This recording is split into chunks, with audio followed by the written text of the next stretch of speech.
And we don't need our young people who are getting a higher education to come out of school $50,000 in debt.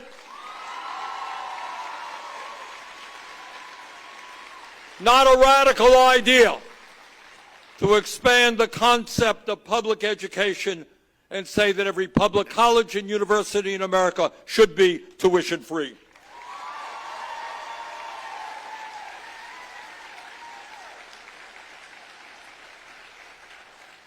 All over America, certainly in my state of Vermont, I expect here in Iowa, people are having a difficult time paying for housing. We desperately need to build millions of units of low-income and affordable housing, put millions of people to work doing that.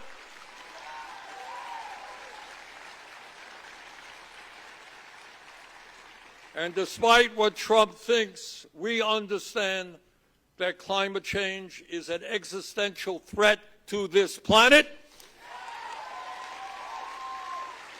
And we're going to take on the greed of the fossil fuel industry,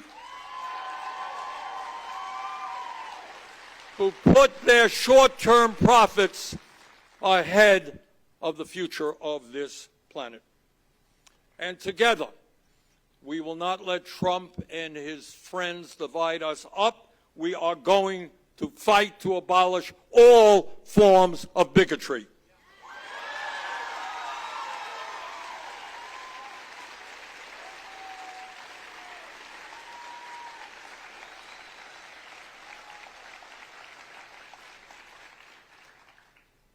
This is a tough time. It's a scary time for the country. There is no denying it. But what I want to do is to remind you that this is not the first difficult moment that our country has faced. I want you to take a little tour with me on American history. And I want you to think in a very serious way that back in the 1770s, people throughout this country said, you know what, we're tired of the autocracy of the King of England. Yeah, we know he is the most powerful person on earth. We know that he has this great army, great navy. But you know what? We want our own independence. And those guys and women put their lives on the line. They took on the King of England. People said, you can't be done. It's impossible. They're too powerful. They took him on. They won. Don't forget that.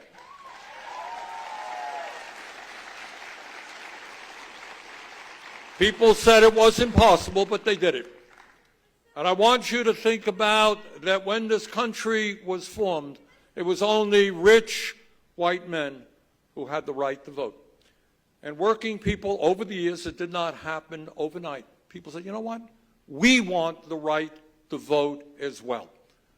And the fight for universal suffrage was not easy. And people said, it's impossible. You know, that's the way the system is. Rich people have the power, they have the money, they vote. People fought, and over the years, we had universal suffrage. In 1920s, women won the right to vote. We look back on it now, we say, oh, no big deal. Everybody has the right to vote. Trust me, that was a huge struggle. People had to overcome huge hurdles. They won that struggle.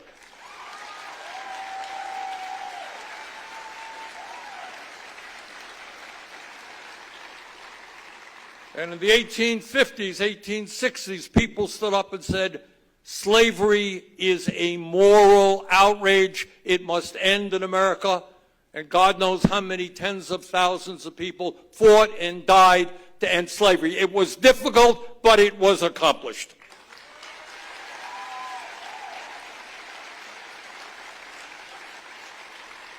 In the early part of this century, workers who were exploited ruthlessly, incredible hours, fired arbitrarily, dangerous jobs, they said, we want a union. And the companies in some cases actually shot them, beat them up. You're never going to form a union. We own this company. We will tell you what to do. They fought back, and workers won the right to unionize.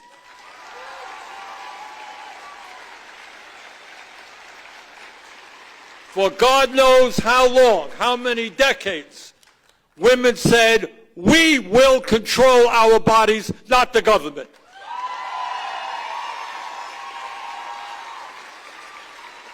And women won that right. It's a right that Trump and his friends are trying to take away, but we're not going to let them do that. And in the 30s, in the 1930s, in the midst of a terrible depression, Congress passed Social Security, Medicare, and over the years, Medicaid, minimum wage, clean air, and water standards. People said you can't do that. Government can't do that. People stood up and demanded it happen. Now, I say all of that to put it in a context. Yeah, these are very, very tough times. We're taking on people with incredible wealth and power. They own the media. They own the political process. And sometimes I know it can become overwhelming. We can feel despair. But in the past, Americans stood up, they fought back, they won. We can do the same thing.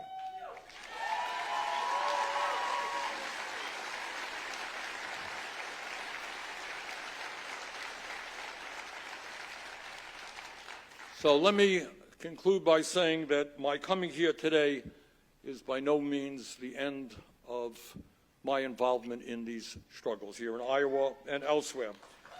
In the next, we are going to be in this full time, and in the next few days you'll be hearing from us by text and email, and I'm going to ask you in those texts and emails to do just a couple of things. First, call your member of Congress to demand that she votes no on any bill that cuts Medicaid, housing, nutrition, education, or other basic needs in order to give tax breaks to the richest people in this country. Can you make that call?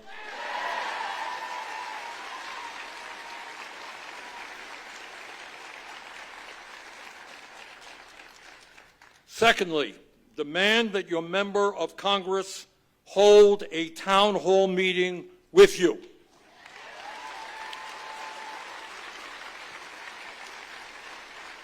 You know, I love Iowa. I've been all over the state, and I'm happy to be with you today, but I am not your congressperson. Bring your congressperson. This looks like a beautiful room. Bring her here and ask her the questions. And understand, you know, politicians can wiggle a little bit, but be very clear. Will she vote no on the Republican reconciliation bill?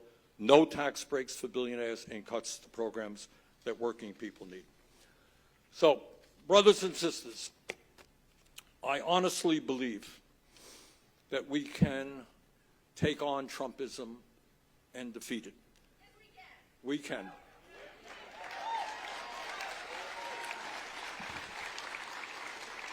What the ruling class, these guys don't become billionaires because they're dummies. They're not.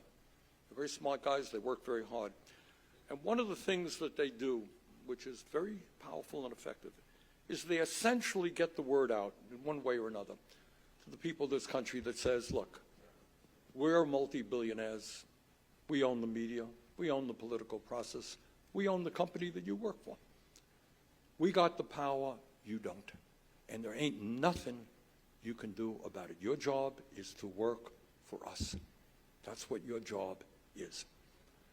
And they want to, when they say those things implicitly, what they are trying to do is demoralize the American people and make us feel hopeless. Oh, God, we can't do anything.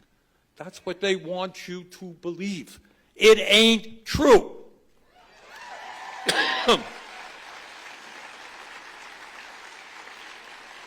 If we do not allow Trump and his friends to divide us up by the color of our skin or our religion or where we were born or our sexual orientation, if we stand together, we win. Because at the end of the day, I'm not a PhD in math, but I do know that 99% is a hell of a larger number than 1%.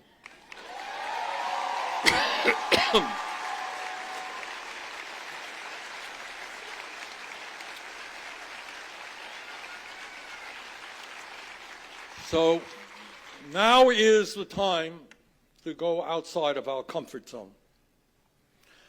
Now is not the time for despair, for feeling helpless. Now is the time to stand up, to fight back, to take on Trumpism, and not only to defeat Trumpism, but to create the kind of great nation we know we can become. Thank you all very much.